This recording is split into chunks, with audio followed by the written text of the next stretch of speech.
The crystalline halls of the Veltharan Palace shimmered with bioluminescent patterns, each pulse a reflection of the collective anxiety that gripped the Empire. Princess Sileneth stood at the observation deck, her 4 eyes fixed on the human fleet that hung in orbit like a constellation of judgment. The war was over. Her people had lost.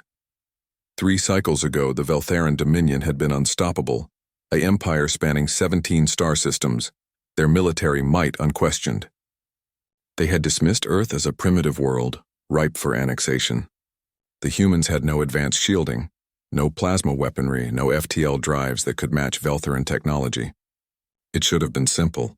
It had been a massacre, but not the one they'd anticipated. Your Highness, Chancellor Krevnon's translator implant crackled, his pale blue skin darkening with distress. The human delegation has arrived. Their general demands an audience. Sileneth's tendrils, delicate, expressive appendages that framed her elegant face, curled inward, a gesture of resignation. Show them in. She had expected a savage. The human who had decimated their fleets, who had turned their own siege tactics against them, who had somehow predicted every strategic move the Veltharan admirals made. Surely such a being would be monstrous, cruel, embodying the worst of their species. The doors parted with a soft hiss. 2 humans entered. The woman was tall, auburn-haired, her uniform decorated with insignias Sileneth couldn't decipher. But it was the man beside her who made the princess's primary heart skip a beat. James? The word escaped her before she could stop it, spoken in perfect English rather than through her translator. The human general, for that's what the stripes on his shoulder clearly indicated, froze mid-step. His brown eyes widened, scanning her alien features with an intensity that bordered on desperation. Orla? His voice cracked slightly. Is that really you? Chancellor Krevnon's confusion radiated through his pheromones. Your Highness, you know this human? But Sileneth wasn't listening. Memories flooded back. Memories she'd buried under 20 cycles of imperial duty and expectations. Earth, 23 years ago. A cultural exchange program that had been her parents' desperate attempt at diplomacy, before relations soured completely. She'd been young then, barely past her first molting. Her universal designation Orla because humans couldn't properly pronounce Sileneth. And there had been a boy, scrawny, curious, with scraped knees and an infectious laugh, James, who had shown her Earth's ocean despite her people's fear of large bodies of water. James, who had taught her to skip stones and shared his lunch when she couldn't digest the cafeteria food. James, who had cried when she had to leave, promising they'd see each other again. She'd kept that promise locked in her secondary heart, the one her people believed held their deepest truths. You became a soldier, Sileneth whispered, descending the platform steps slowly. Her ornate robe swept the floor, but she barely noticed. James's jaw tightened. The woman beside him, Orla recognized her now from intelligence reports, Admiral Morrison, the tactical genius who'd broken the siege of Proxima Station, placed a hand on his shoulder but said nothing. I became a soldier because of what happened to you, James said quietly. After you left, your empire cut off all communication.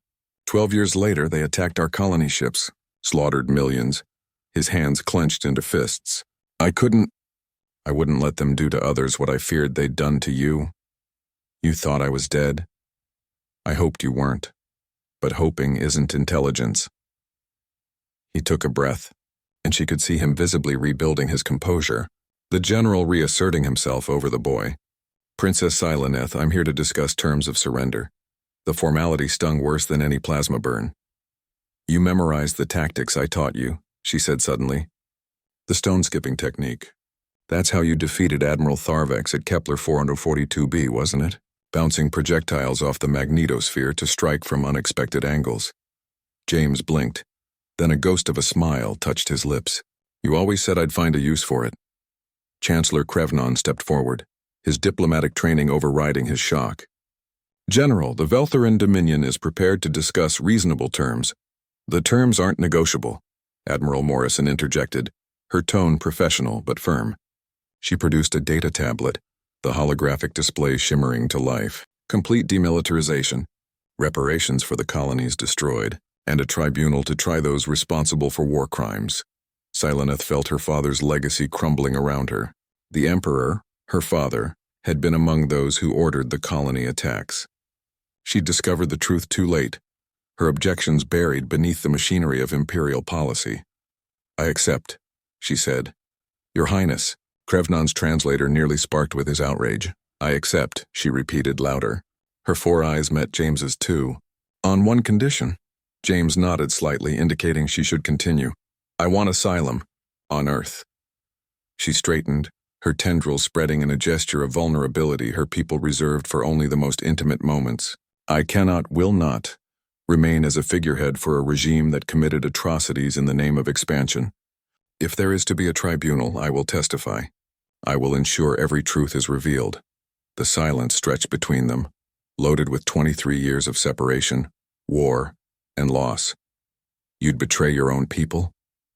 James asked, but there was no accusation in his tone, only a question seeking understanding. "I'd honor them," Sileneth corrected. "The Veltharans who opposed this war, who died in your prison camps rather than fight, who sabotaged their own ships to save human lives." Her voice strengthened. "My people deserve better than the empire my father built, and I intend to help build that future, even if I must do so from exile." Admiral Morrison glanced at James, some unspoken communication passing between them. Finally, James nodded.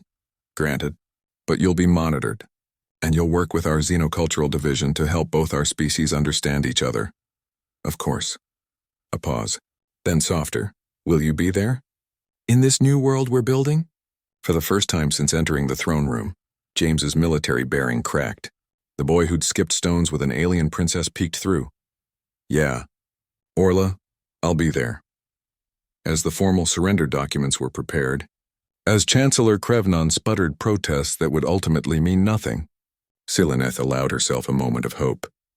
The war had ended not with the annihilation her father had promised, but with the possibility of redemption, and perhaps, in the spaces between diplomatic meetings and reconstruction efforts, she might rediscover the friendship that had been her first lesson in what humanity truly meant. Not conquest. Not dominance, but connection. ND.